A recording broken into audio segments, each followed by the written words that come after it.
Assalamualaikum warahmatullahi wabarakatuh. Halo semuanya teman-teman, selamat datang kembali di channel Ilo Bercerita. Dan dimanapun teman-teman berada, semoga semua teman-teman selalu dalam keadaan sehat dan berbahagia selalu ya. Amin amin ya robbal alamin. Sehat, bahagia selalu, banyak uang. Pokoknya teman-teman doa yang terbaik untuk semua teman-teman ya. Dan pada kesempatan yang berbahagia ini kami akan membawakan satu kisah dari Kenanga Kinasih, penulis asal Kalimantan Selatan yang selalu keren banget kisahnya. Tapi sebelum kita masuk ke dalam kisahnya, buat teman-teman mungkin yang baru bergabung atau yang sudah lama bergabung tapi belum subscribe, yuk diklik dulu dong tombol subscribe dan jangan lupa lonceng notifikasinya dinyalakan teman-teman ya, agar teman-teman semua selalu mendapatkan notifikasi dari konten-konten yang akan kami upload di setiap harinya. Dan buat teman-teman kami juga ingin mengucapkan terima kasih ya, karena kehadiran teman-teman lah kami selalu bersemangat berkarya di setiap harinya. Dan nggak pakai lama-lama lagi ya, kayaknya nggak pakai banyak basa-basi lagi deh, openingnya langsung aja kita menuju ke tanah Kalimantan. Akhir tragis keluarga pemelihara tuyul. Matahari sudah tinggi di atas, tapi Asran masih berbaring di atas tikar di dalam rumahnya. Siang itu, suasana kampung sudah sepi karena para penghuninya sibuk mengerjakan aktivitas masing-masing. Asran tidur pulas dengan menggunakan selimut tipis yang melapisi tubuhnya sehingga ia tidak menyadari kedatangan Rudi. Rudi berdiri di samping Asran, mengamati sahabatnya yang tidur begitu nyenyak. Lantas, Rudi membangunkan Asran. Ia menggoyangkan baunya berkali-kali. "Asran, bangun, sudah siang." Suara Rudi terdengar keras. Asran membuka mata perlahan karena kebingungan. Ketika matanya sudah terbuka sepenuhnya, ia kaget kala melihat Rudi berdiri di dekatnya. "Kenapa, Rud?" tanya Asran sambil menguap. Suaranya masih berat karena ia baru bangun tidur. Rudi mengambil kotak rokok yang tersimpan di dalam saku jaketnya. "Ada tawaran pekerjaan untuk kita berdua, jadi buruh bangunan. Ya, tapi kalau kamu mau." Asran langsung terjaga sepenuhnya. Ia duduk di atas tikar dengan semangat yang tiba-tiba menyala. "Serius? Di mana?" tanyanya penuh antusias. "Kita ikut Paman Alwi. Dia bilang kada sanggup bekerja sendirian, makanya butuh 2 tenaga pembantu. Aku tawarkan diri kita berdua." Untungnya dia langsung mau. Asran menghela nafas lega, senyum mulai mengembang di wajahnya. "Pamanmu itu memang baik hati. Jadi kapan kita mulai bagawi?" Rudi tertawa kala mendengar reaksi temannya yang sangat antusias itu. "Kapan kamu siapnya?" Asran melompat ke kamar mandi untuk membersihkan wajah, lalu berganti pakaian dengan kaos dan celana pendek. "Aku sudah siap. Ayo." Rudi melirik jam tangan yang sudah menunjukkan angka 10 pagi. Belum terlalu siang. Semoga Paman Alwi tidak keberatan menerima 2 tenaga tambahan meski mereka datang kesiangan. "Ayo." Asran menepuk bahu Rudi penuh terima kasih. Walau mereka bukan teman sejak kecil, tetapi Rudi selalu mengerti keadaan Asran. Mereka berdua berasal dari keluarga yang berbeda strata ekonominya. Asran hanya hidup berdua dengan umaknya. Abah Asran sudah lama meninggal dunia karena sakit belasan tahun silam. Umahnya sendiri berjualan di pasar, tetapi penghasilannya pun tidak menentu, kadang hanya cukup untuk makan saja, sehingga Asran memutuskan berhenti sekolah setelah lulus SD dan bekerja serabutan demi membantu umahnya. Hanya saja, kadang pekerjaan itu tidak selalu ada. Terkadang Asran terpaksa menganggur karena belum ada yang membutuhkan tenaganya. Berbanding terbalik dengan Rudi, anak orang kaya pemilik toko besar di kampung mereka, dia juga berhenti sekolah, tapi karena alasan bosan, bukan karena kurang biaya. Rudi baru datang ke kampung Asran kurang lebih 8 tahun yang lalu. Dan entah bagaimana Asran dan Rudi mendadak akrab hingga pertemanan mereka bertahan sampai sekarang. "Kenapa kamu umpat bagawi?" celetuk Asran di jalan. "Aku bosan di rumah," jawab Rudi. "Mama menyuruhku cepat kawin terus, sampai sakit telingaku mendengarnya." Asran meringis. Dia sendiri sudah lama ingin mencari istri, tapi ia tak berani melamar anak orang karena ia sadar ekonominya masih tidak cukup. "Paman, ini Asran sudah datang." Rudi melapor kepada pamannya yang sudah berada di halaman depan rumah Julak Suri. Untung ada Ikam. Aku ini kada sanggup kalau dikawani Rudi. Mencatuk paku haja bengkok. Sambut Paman Alwi kegirangan kala ia melihat Asran datang. Dia mengeluh tidak sanggup bekerja kalau hanya berdua dengan Rudi, apalagi keponakannya itu memang tak becus bekerja. Paman Alwi pun menjelaskan, Julek Suri berencana akan membangun toko untuk anaknya, Zahra, yang baru saja lulus SMK. Asran manggut-manggut sambil mengamati rumah Julek Suri yang berdiri megah dengan halaman yang luas. Rumah itu dikelilingi oleh pohon-pohon besar yang memberikan keteduhan di tengah teriknya matahari. Zahra dengan rambut panjang yang terikat rapi terlihat sedang mengawasi dari rumah yang memang terletak tidak jauh dari tempat Asran berada. Dia mengenakan gaun sederhana berwarna biru muda, kontras dengan sinar matahari yang menyinari halaman. Matanya bersinar-sinar. Mungkin ia sedang membayangkan toko yang akan menjadi tempatnya beraktivitas menerima pelanggan jahitannya nanti. Asran tidak bisa menahan diri untuk mencuri-curi pandang ke arah Zahra setiap kali ia melintas. Perhatian Asran tertuju pada Zahra yang tampak tenang dan juga anggun. Setiap kali Zahra tersenyum pada mereka, Asran merasa jantungnya berdegup lebih cepat, hatinya bergetar penuh kekaguman terhadap gadis itu. Rudi yang kala itu sedang mengangkat tumpukan batu bata, memperhatikan sahabatnya yang nampak terpesona pada kecantikan Zahra. Dia menggelengkan kepala kalau melihat kelakuan Asran. Hei Asran, kerja, jangan hanya memandangi Zahra terus. Asran sedikit terkejut lalu menoleh canggung. Jangan mengada-ngada kamu, Ruth. Rudi memandang Zahra sejenak sebelum ia menatap kembali kepada Asran. Hei, kamu tahu sendiri, Zahra itu adalah anak orang kaya. Dia itu baru lulus SMK dan keluarganya akan membangun toko untuknya. Dia tidak mungkin tertarik untuk berpacaran, apalagi dengan pekerja bangunan seperti kita. Asran menunduk lesu kala mendengar teguran Rudi yang tajam. Aku hanya mengagumi saja dari jauh. Dia tampak berbeda dari binian lain di kampung kita. Rudi menggelengkan kepala. Ya, aku mengerti. Tapi lain hari saja kamu mengagumi Zahra. Sekarang kita ini sedang bekerja. Asran mengangguk malu. Ia pun kembali mengatur batu bata dan memindahkan material ke lokasi yang sudah ditentukan.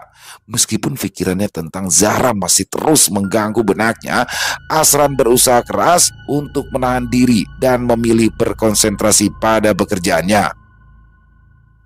Sementara itu, Zahra sesekali masih mengawasi. Terkadang ia mengintip dari jendela, tersenyum pada Paman Alwi yang menegurnya. Namun, setiap kali pandangannya bertemu dengan Asran, Zahra segera mengalihkan mata dan kembali ke dalam rumah. Waktu pun berlalu dengan cepat. Matahari semakin tinggi di langit. Ketika jam makan siang tiba, mereka beristirahat di bawah pohon besar sambil meminum air yang disediakan oleh pemilik rumah. Zahra muncul dari dalam rumah sambil membawa nampan yang berisikan makan siang.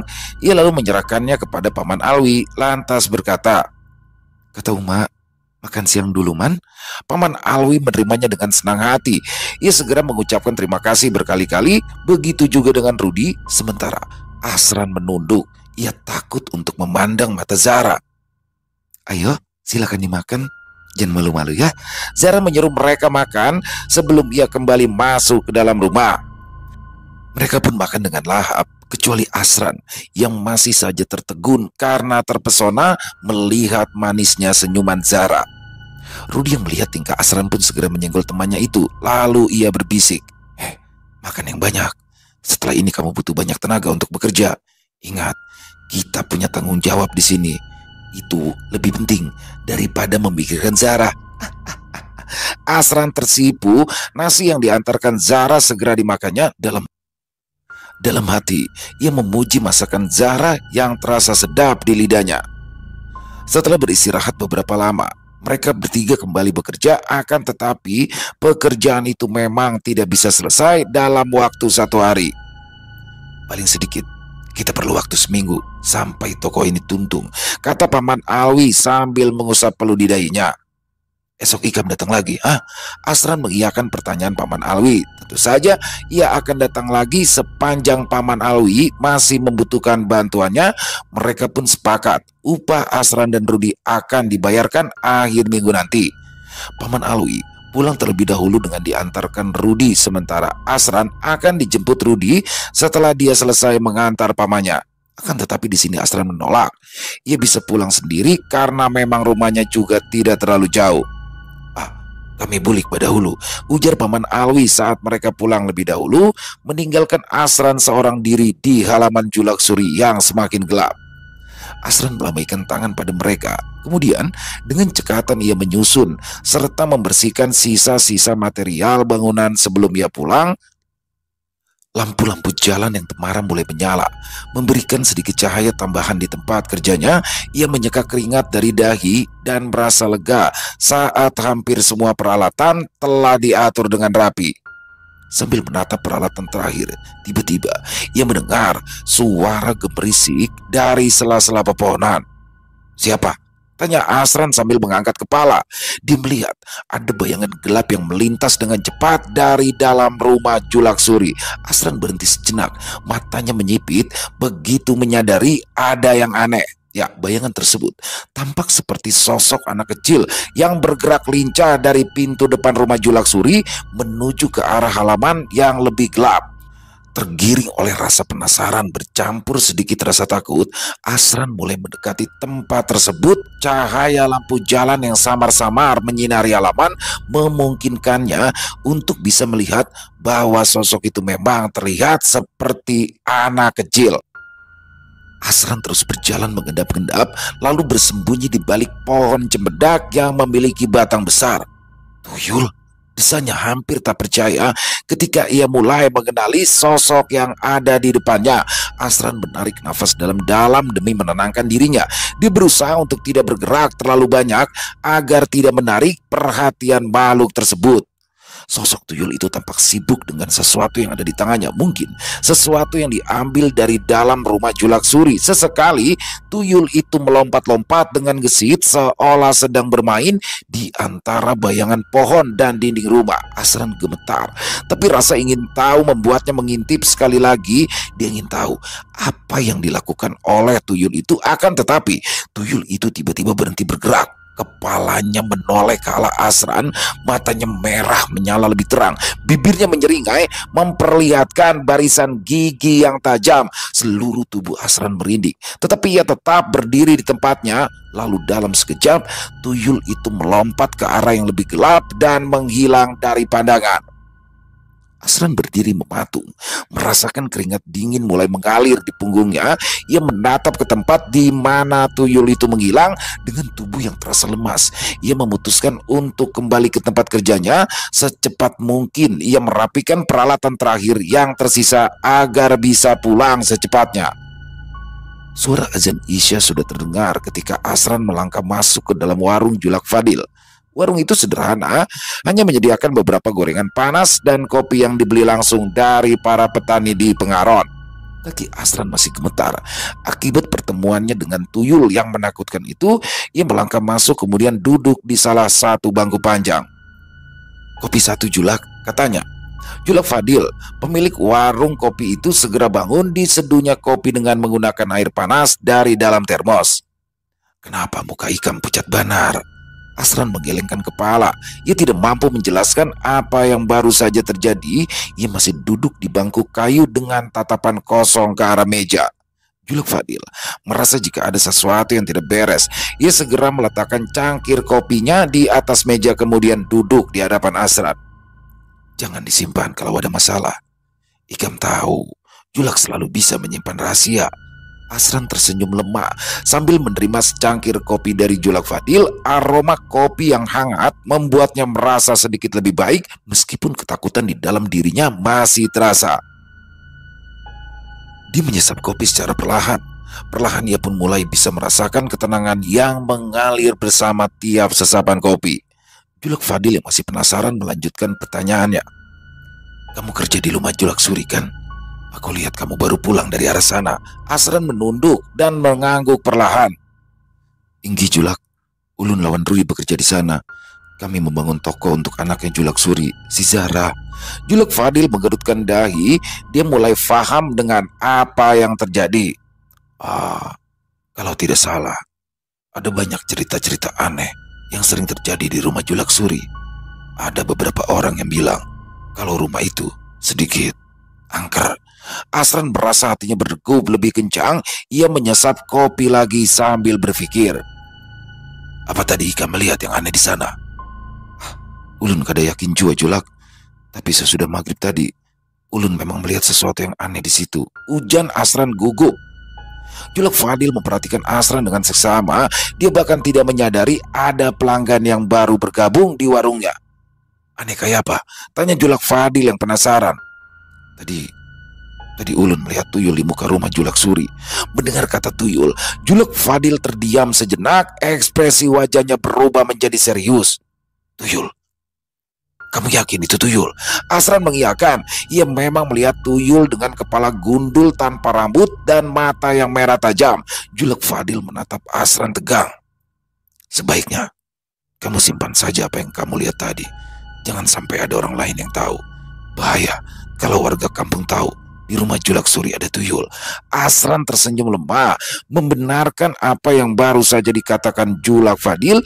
Ia memang melihat tuyul ada di rumah Julak Suri, tapi bukan berarti ia memelihara makhluk itu. Asran segera menyelesaikan minum kopi dan membayar harga segelas kopi pada Julak Fadil. Ia pulang tanpa menoleh ke arah pelanggan lain yang sejak tadi diam mendengarkan obrolan mereka. Dulu Julak Suri adalah orang miskin. Gumam Julak Fadil berbicara pada dirinya sendiri sambil memandangi bayangan Asran yang semakin menjauh. Sekitar 20 tahun lalu, dia itu hanya seorang buruh tani. Rumah mereka waktu itu hanyalah sebuah rumah kecil yang hampir roboh. Tidak ada yang bisa dibanggakan dari rumah itu. Hanya dinding papan dan atap yang terbuat dari daun rumbia yang sudah mulai rusak. Julak Fadil mencoba mengingat kembali bagaimana keadaan rumah Julak Suri tampak dari luar. Dindingnya terbuat dari papan kayu yang sudah lapuk dan atapnya yang terbuat dari daun rumbia sering bocor saat hujan turun. Julak Suri dan keluarganya hidup sangat sederhana. Mereka hanya memiliki satu lembar tikar usang untuk tidur dan hanya mengandalkan dari hasil pertanian yang seadanya itu untuk makan sehari-hari. Lanjut Julak Fadil. Setiap paginya Julak Suri pergi ke sawah untuk bekerja dengan penuh tenaga. Selalu pulang dengan pakaian yang basah oleh keringat bercampur lumpur. Julak Fadil masih bisa mengingat dengan jelas bagaimana Julak Suri sering pulang tidak membawa hasil, sehingga istrinya harus ikut bekerja supaya mereka semua bisa makan. Terkadang mereka makan singkong untuk mengganjal perut, itu pun hanya cukup sekali sehari. Keluarganya benar-benar hidup dalam kemiskinan, berjuang melawan kerasa kehidupan.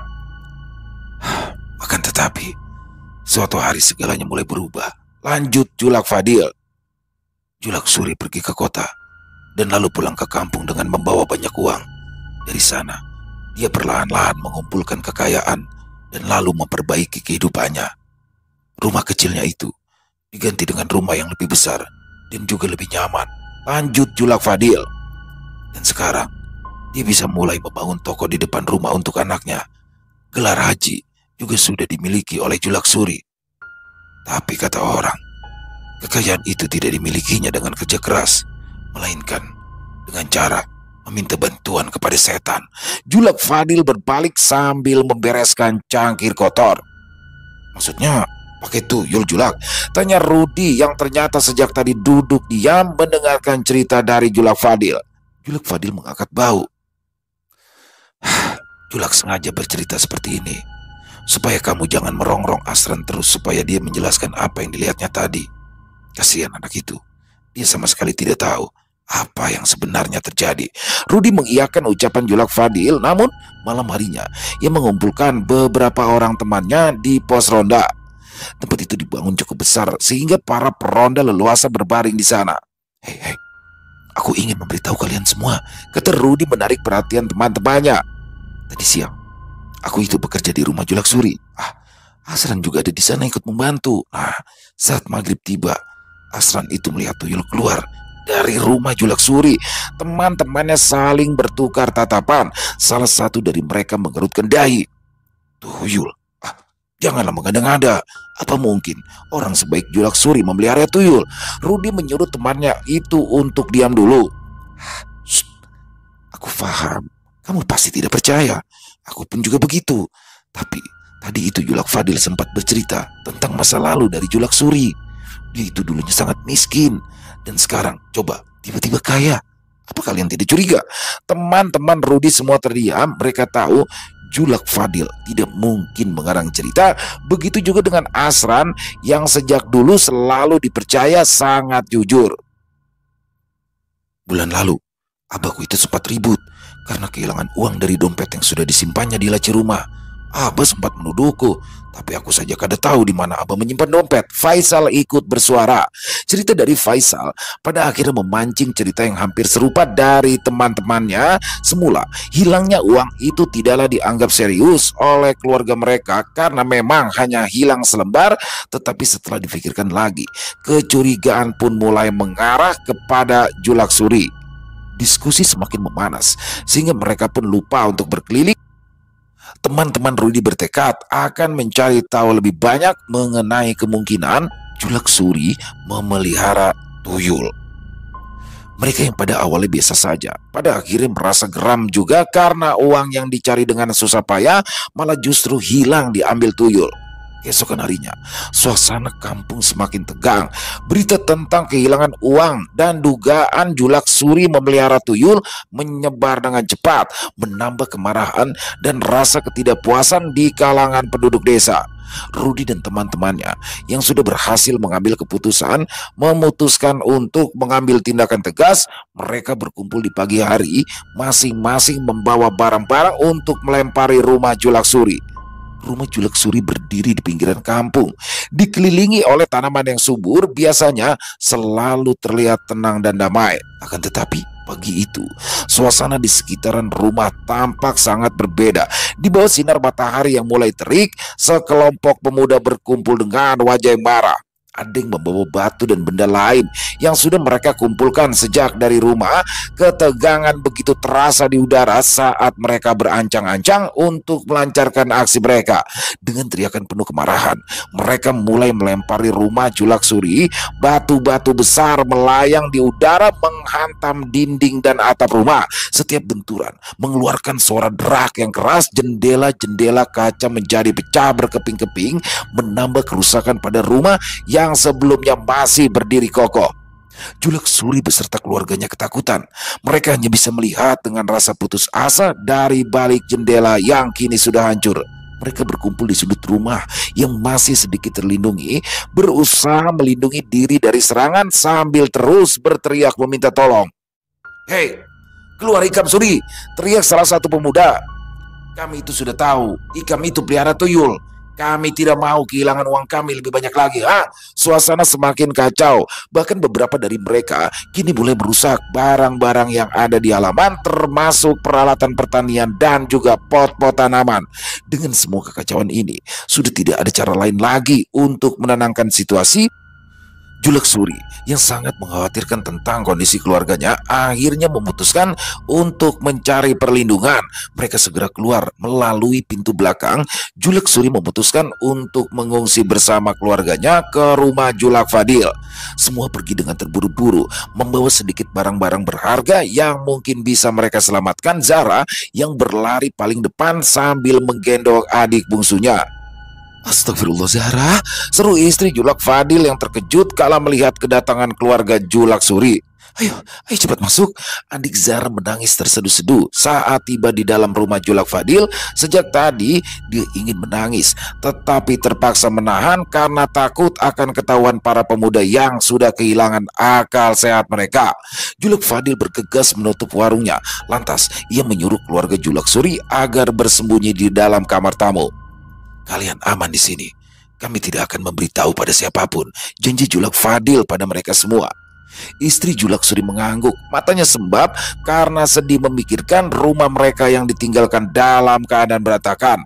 Mereka semua bersembunyi dengan rasa ketakutan yang masih sangat terasa, terlebih ketika mendengar suara langkah kaki ramai di depan Julak Fadil. "Julak, ada berjualan kah?" salah satu pemuda berteriak di depan warung. Julak Fadil tergopoh-gopoh keluar.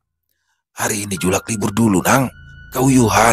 Pemuda-pemuda itu menggerutu karena mereka tidak bisa mampir ke warung Julak Fadil. Terpaksa mereka pun lanjut berjalan lagi dan kali ini mencari warung kopi lain yang mungkin masih ada yang buka.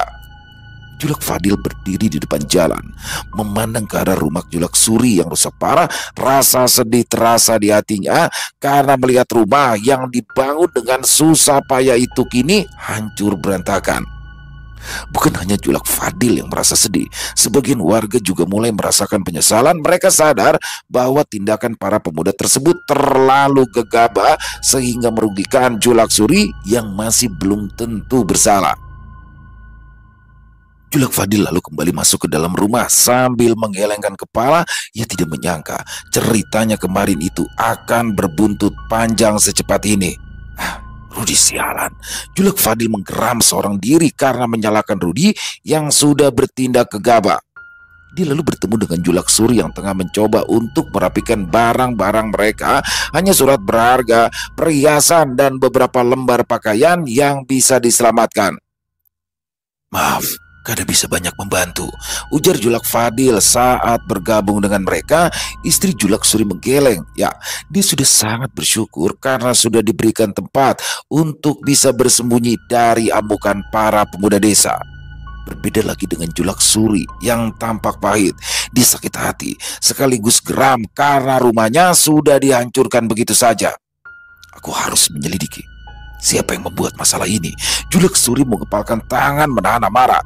Julak Fadil berdiri dengan wajah kecut. Dia takut Rudi akan menyebutnya sebagai orang yang menyebar fitnah Julak Suri memelihara tuyul. Namun amarah Julak Suri tidak sempat dilampiaskan malam itu. Ketika mereka semua tertidur, tiba-tiba saja terdengar teriakan meminta tolong. Tetangga Julak Suri berhamburan dari rumah mereka. Semuanya menunjuk ke arah rumah Julak Suri yang kini sudah terbungkus api. Api melahap semua sisa puing bangunan rumah Julak Suri. Bahkan pemadam kebakaran datang terlambat untuk menyelamatkan sisa rumah itu.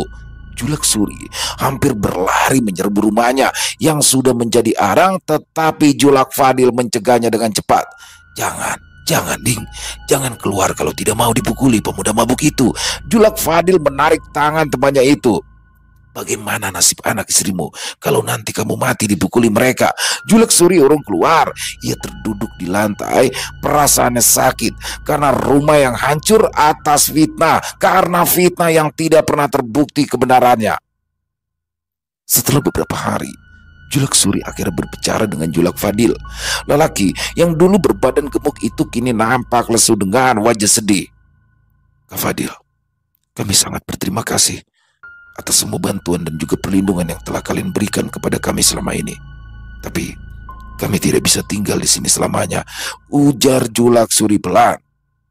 "Kami sekeluarga sudah memutuskan untuk meninggalkan kampung dan mencari kehidupan baru di tempat lain. Kami ingin menitipkan tanah dan rumah agar segera kamu jual." Julak Fadil mengerti betapa sulitnya keputusan ini bagi Julak Suri dan keluarganya. Tentunya tidak mudah meninggalkan kampung halaman, apalagi tanpa membawa apa-apa. Dia mengangguk. "Aku paham, Ding. Jangan cemas. Aku akan membantu mengurus penjualan tanah dan rumah kalian.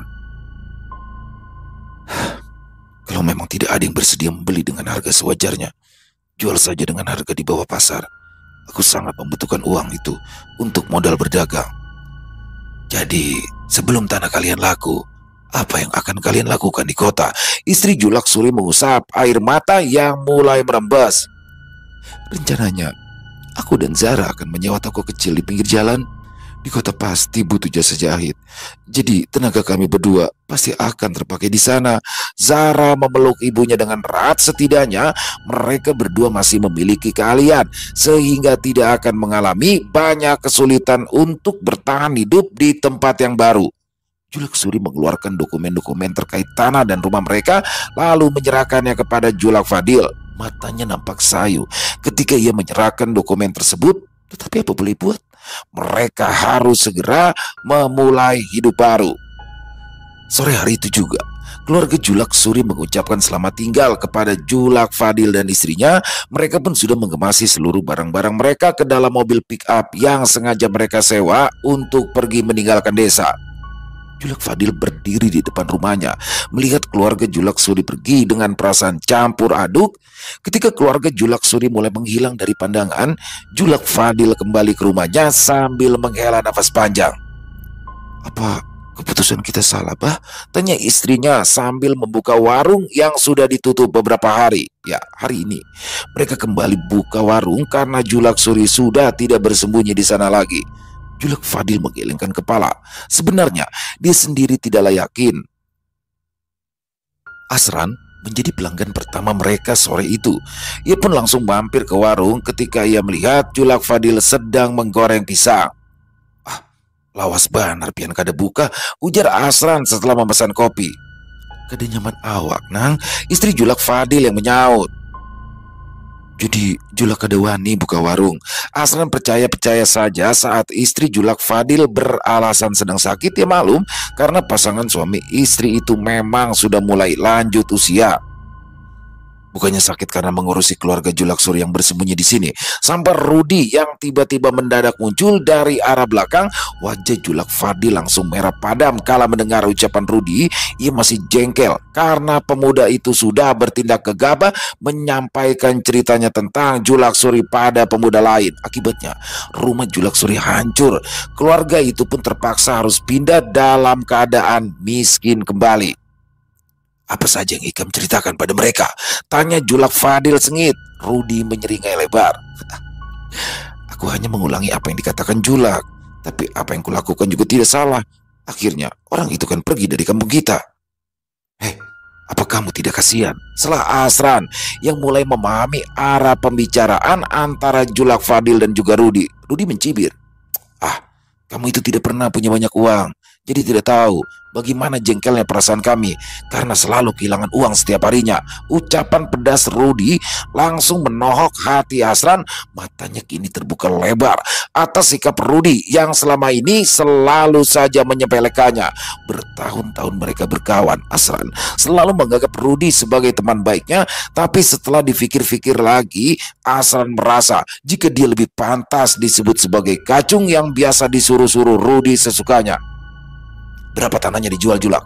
tanya Rudi tanpa memperhatikan perubahan wajah Asran. Julak Fadil menyebut sederet angka. Rudi pun tersenyum senang kala mendengar harga yang ditawarkan. Ia lalu bergegas pulang untuk menemui kedua orang tuanya demi mengabarkan berita tersebut. Sementara Asran tersenyum pahit karena ia sadar hubungan pertemanannya dengan Rudi tidak bisa dilanjutkan lagi. Keluarga Rudi yang mendengar bahwa tanah milik Julak Suri itu dijual dengan harga yang sangat murah segera mengambil kesempatan emas tersebut. Mereka merasa bahwa ini adalah peluang baik untuk mendapatkan tanah yang sangat luas dengan harga yang di bawah standar. Bahkan ayah Rudi masih sempat menawar tanpa memperdulikan latar belakang kesulitan yang dialami oleh keluarga Julak Suri. Kalau bukan karena ulah Rudi, tanah itu tidak mungkin akan dijual. Mungkin keluarga Julak Suri pun masih tinggal di kampung mereka dengan tenang. Meski begitu, hari terus berlalu. Tanah bekas rumah Julak Suri sekarang telah menjadi milik keluarga Rudi. Paman Alwi pun kembali ditunjuk untuk membangun toko sembako yang dibangun di tanah itu. Asran sudah diajak untuk ikut bekerja, tetapi ia menolak.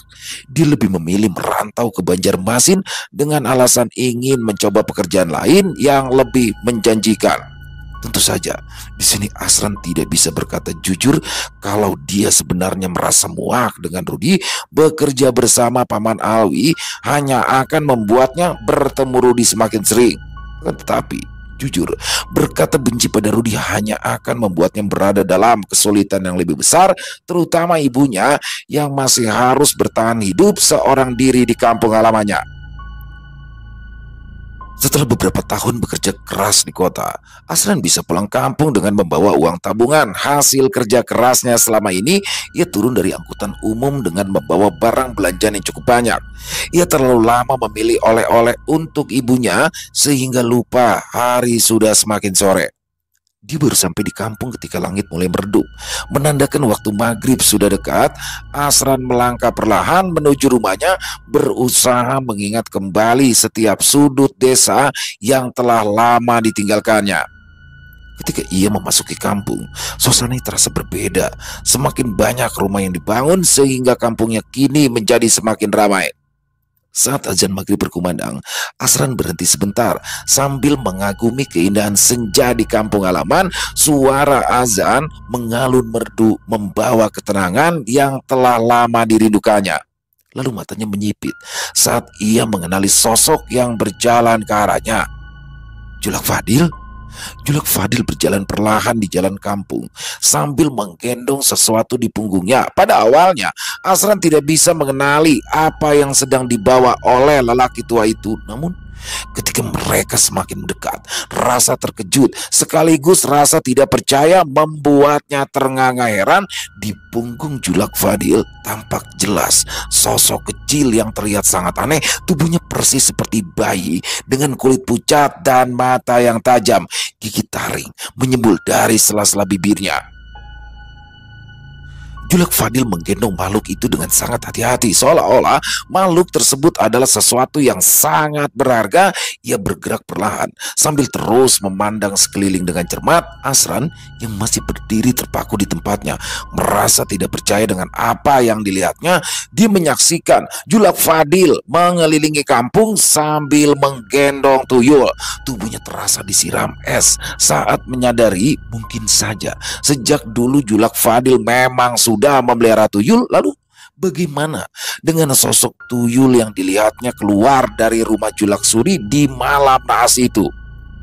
Tubuh Asran menggigil, memungkinkan kedua orang sahabat itu memanglah memelihara tuyul, tetapi Julak Suri gagal menyembunyikan peliharaannya. Atau sebenarnya sejak dulu hanyalah Julak Fadil yang memelihara tuyul, lalu ia memfitnah Julak Suri agar ia tidak dicurigai. Asran, Julak Fadil terkejut saat ia mengenali pemuda yang berdiri menghadangnya di tengah jalan. Kapan kamu datang? Hanya Raja datang, saut Asran kaku. Matanya masih menatap tajam ke arah punggung Julak Fadil. Kenapa Ika berdiri di sini? Cepat pulang. Umakmu pasti sangat merindukan anaknya yang sudah lama tidak pulang ini, ujar Julak Fadil mencoba tertawa walau suaranya terdengar hampa. Julak Fadil seperti mulai sadar ada yang aneh pada pandangan Asran. Lelaki tua itu membalas tatapannya dengan tenang, tetapi lidahnya mulai terasa keluh. Ia berjalan ke samping, memberikan isyarat dengan kepala agar Asran melanjutkan langkah untuk menuju ke rumahnya. Akan tetapi Asran masih terus saja memandangi punggung Julak Fadil. Anak siapa yang Julak gendong itu? Cetuk Asran nekat. Wajah Julak Fadil pucat pasi kala mendengar pertanyaan dari Asran. Anak apa maksudmu? Asran menatap punggung Julak Fadil semakin lekat. Semua mulai bisa dimengerti setelah Asran berpikir lebih lama. Ya, Julak Fadil dan juga istrinya sama sekali tidak memiliki anak. Walau mereka berdua sudah menikah puluhan tahun, kabarnya istri Julak Fadil sempat hamil beberapa kali, tetapi selalu mengalami keguguran di usia kehamilan yang masih muda. Keduanya pun sama-sama tidak bekerja. Mereka berdua hanya mengelola warung kopi yang terkadang buka tetapi lebih sering tutup karena berbagai alasan. Meskipun begitu, rumah Julak Fadil terlihat cukup mentereng. Dia juga memiliki beberapa hektar kebun karet. Walau tidak sekaya ayah Rudi, tetapi istri Julak Fadil juga selalu memakai perhiasan emas berukuran besar di leher dan tangannya. Asran tersenyum datar. Jadi, yang memelihara tuyul itu bukanlah Julak Suri, tetapi Julak Fadil sendiri. Tanpa berkata-kata, Julak Fadil menghampiri Asran dengan langkah cepat. Dia langsung menarik tangan pemuda itu dengan kuat. Hei Asran, janganlah buat keributan yang tidak perlu, kata Julak Fadil. Aku bisa membungkammu dengan cepat kalau aku mau, tapi aku masih kasihan denganmu. Asran memandangi Julak Fadil datar. Jadi Julak memang melihara tuyul. Julak Fadil melirik tuyul yang menyeringai galak padanya sebelum kembali menatap ke arah Asran. Dia tampak ragu-ragu tetapi kemudian mengambil keputusan cepat. Dengan cepat dia mengeluarkan beberapa lembar uang dari sakunya dan mengulurkannya kepada Asran. "Ambil uang ini dulu untuk sementara. Nanti malam kamu datanglah lagi ke rumahku untuk mengambil yang lebih banyak," kata Julak Fadil dengan nada mendesak. "Tapi ingat, jangan sampai kau katakan hal ini pada orang-orang." Asran menatap uang di tangan Julak Fadil, kemudian ia kembali memandangi wajah Julak Fadil. "Hanya ini, untuk biaya tutup mulutku." Julak Fadil menggeram putus asa. Sudah kubilang, kamu ambil sisanya di rumahku nanti malam. Aku juga akan memberikan semua perhiasan emas istriku padamu." Baik, kurasa itu cukup masuk akal. Asran mengangguk setuju. Julak Fadil menghela nafas lega. Ia menepuk bahu Asran sebelum ia kembali melanjutkan perjalanan. "Ingat, datanglah jam 10 atau jam 11 saat warungku sudah sepi." Julak Fadil berseru sekali lagi pada Asran yang masih memandangi uang di tangannya.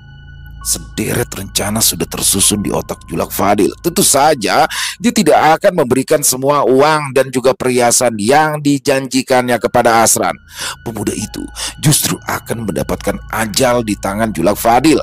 Tangan lelaki tua itu bergetar saat mengingat di mana ia akan mengubur mayat Asran agar tidak ketahuan para warga kampung. Ia sibuk menyusun siasat sehingga tidak menyadari tatapan sinis yang ditujukan Asran padanya. Pemuda itu bergegas pulang ke rumahnya lalu menyerahkan semua oleh-oleh pada sang ibu lalu berpamitan pergi. "Mau kemana lagi?" tanya ibunya heran.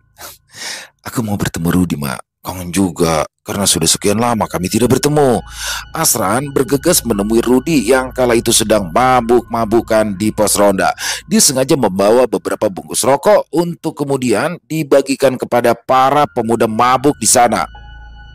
"Wah, sudah sukses Ikam," seru Rudi saat menerima rokok dari temannya. Asran tersenyum. Dia juga membawa minuman keras kesukaan temannya. Asran memastikan semua temannya telah mabuk berat saat ia berkata, "Aku sebenarnya mau minta tolong kepada kalian." Dia lalu mulai menceritakan pertemuannya dengan Julak Fadil di jalan saat maghrib tadi. Pemuda-pemuda yang sudah mabuk itu dengan mudahnya terpancing amarah mereka ketika tahu masih saja ada orang yang berani memelihara tuyul di kampung mereka. "Kita usir Julak Fadil dari kampung ini," sergar Rudi tak sabaran. Asran menggeleng. "Jangan, tidak perlu diusir. Rumahnya saja langsung kita bakar."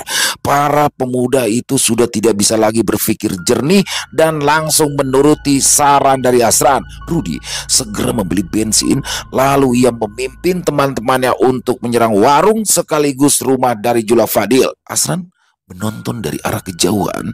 Ia tersenyum puas kalau melihat rumah Julak Fadil terbakar habis. Teriakan meminta tolong terdengar histeris dari bangunan yang kini sudah terkurung api. Handphone Asran masih menyala. Dia baru saja menghubungi pihak kepolisian untuk melaporkan para pemuda mabuk yang sedang membakar rumah tetangga mereka sendiri. Lalu ia kembali menelpon, tapi kali ini ia menghubungi istrinya yang masih setia menunggu di rumah mereka di kota. "Halo? Halo Zara?" Selesai. Wow, luar biasa. Kisah dari Kalimantan selalu menarik untuk disimak dan kisah kali ini sungguh luar biasa.